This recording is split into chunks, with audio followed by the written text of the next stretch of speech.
Bangsa Indonesia akhir-akhir ini ya dihebohkan dengan isu pagar laut yang ada di Tangerang, Banten. Hal ini juga menarik perhatian kita karena ini merupakan sudah isu nasional ya. Isu nasional, dan hal-hal seperti ini sebenarnya di beberapa daerah kita mudah kita temuin ya. Mudah kita temuin.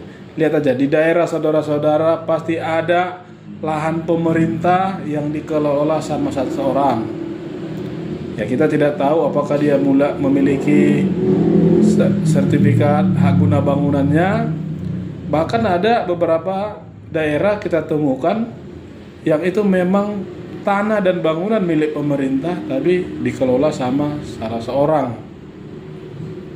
Nah, ada di beberapa daerah kita temukan juga pesisir lautnya itu ya ditimbun untuk dijadikan sebagai objek wisata. Ya, nah, di pagar laut Tangerang ini tidak jauh dari wilayah PSN.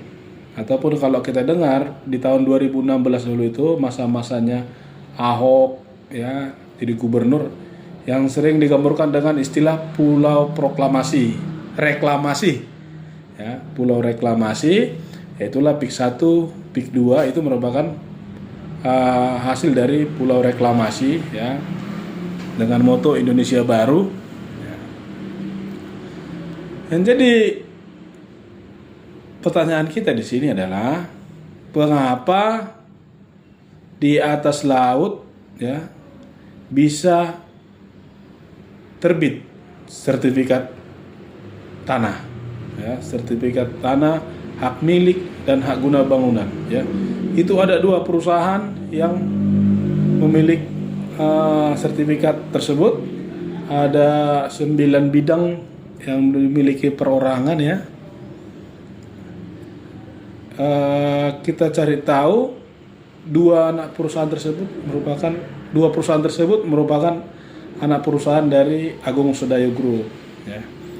Dan di mana kita ketahui Agung Sedayo Group ini merupakan perusahaan ya yang 9 naga yang digemborkan selama ini di Indonesia, yang salah satu pemiliknya adalah Pak Aguan beserta saudaranya ya.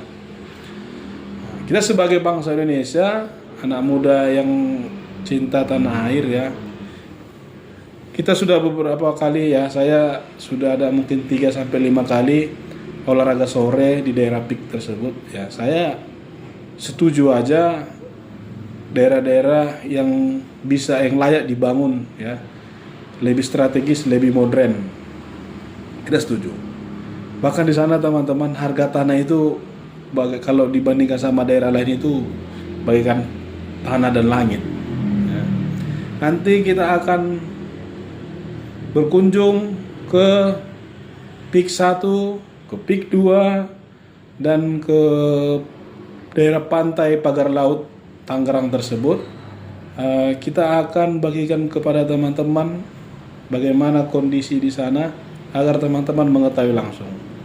Harga tanahnya luar biasa, tata kotanya juga bagus, pembangunan di sana luar biasa, makanya itu masuk karena ada anggaran nasional ke sana ya. Jadi yang jadi permasalahan di sini adalah kenapa ada sertifikat tanah yang muncul sementara titik tersebut berada di laut.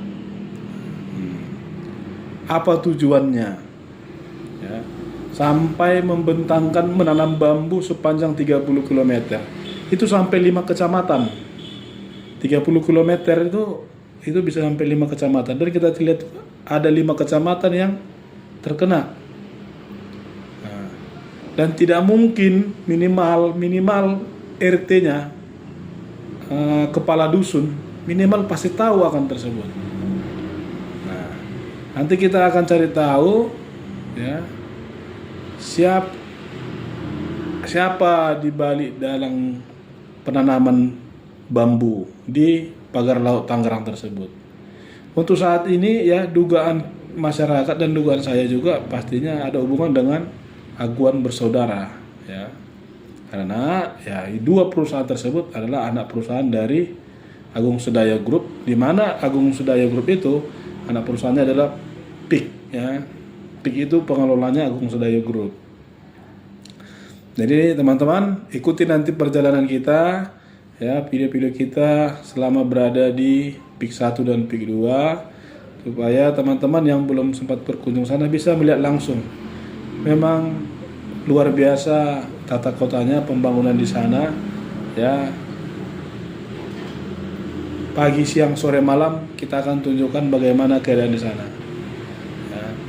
Ya, mudah-mudahan dengan ditemukannya case ini, pagar laut di Tangerang ini bisa dicek juga ke daerah-daerah lain.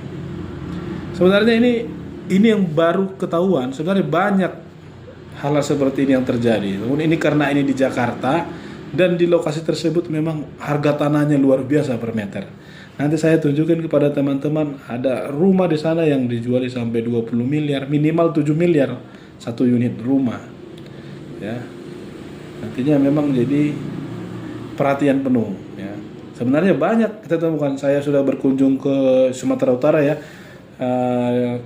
Seperti di Belawan, Serang Bedagai, ya, Batubara, Asahan, Tanjung Balai, itu sudah saya temukan ada kok, ya. Cuman dia tepi pantainya yang ditimbun, bukan seperti ini. Ini memang sepertinya sudah terencana, ya. Kalau pada saat sengketa di MK ini TSM, ini pasti TSM, terstruktur, sistematik dan masif.